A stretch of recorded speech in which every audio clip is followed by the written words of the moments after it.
still remember a particular day early in my real estate career.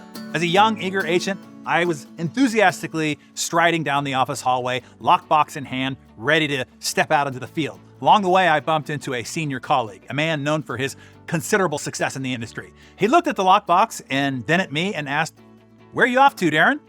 I said, "I'm headed to a property to install this lockbox on a new listing," I answered proudly. He shook his head slowly and said, "That's small boy stuff, Darren," and then walked away with no further explanation. And recently, the echo of his words bounced back at me in a seemingly unrelated context. Now, I'm the seasoned expert, and a struggling CEO flew in for a walk and talk to get my advice. He expected me to suggest grand strategies and revolutionary changes. Instead, I recommended a series of subtle, overlooked actions that I knew would transform his culture and strategic trajectory.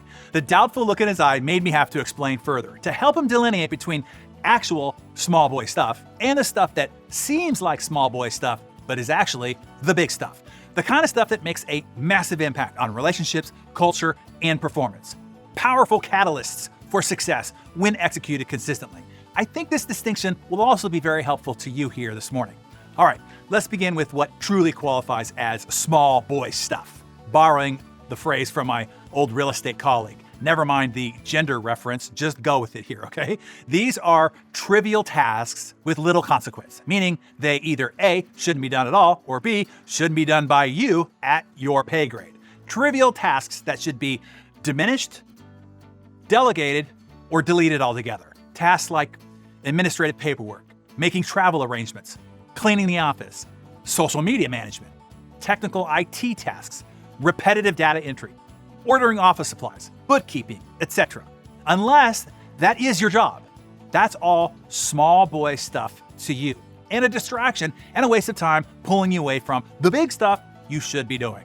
Now, here are the things that can be mistaken for small boy stuff, but is actually big stuff, impacting relationships, culture, and performance. Things like handwriting appreciation notes. While it might be mistaken as small boy stuff, a simple note can strengthen relationships, boost morale, and turn a satisfied customer into a loyal advocate. The impact is anything but trivial, especially when done regularly and consistently over time.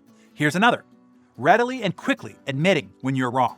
Many leaders avoid this humble practice, but it engenders an environment of trust and transparency and encourages a culture of learning and growth. The humility that it demonstrates fosters a culture where everybody feels safe to take risks and make mistakes, knowing that they can learn and grow from them.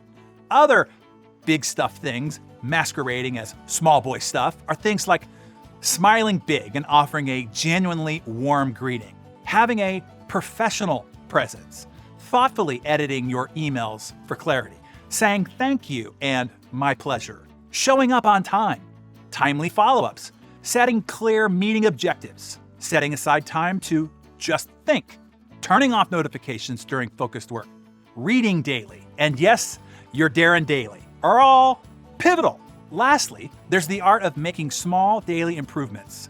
Incrementally improving your everyday routines by just 1% might seem trivial. Yet over time, these tiny little tweaks accumulate and compound, leading to significant gains in productivity and quality. So here's my challenge to you. Distinguish between actual small boy stuff, the trivial tasks and distractions, and the big boy stuff, the seemingly insignificant actions that, when applied consistently, yield big, lasting impact. The real big boy stuff isn't just about grand gestures and major strategic decisions. It's about valuing and mastering the overlooked details and subtle actions that can transform our daily lives and work. Remember, it's often the small things that make the biggest difference. Never underestimate the power of the small stuff that produces big results. So tell us, what small actions or behaviors do you do consistently that you've seen produce big results? Share that with us in the comments below.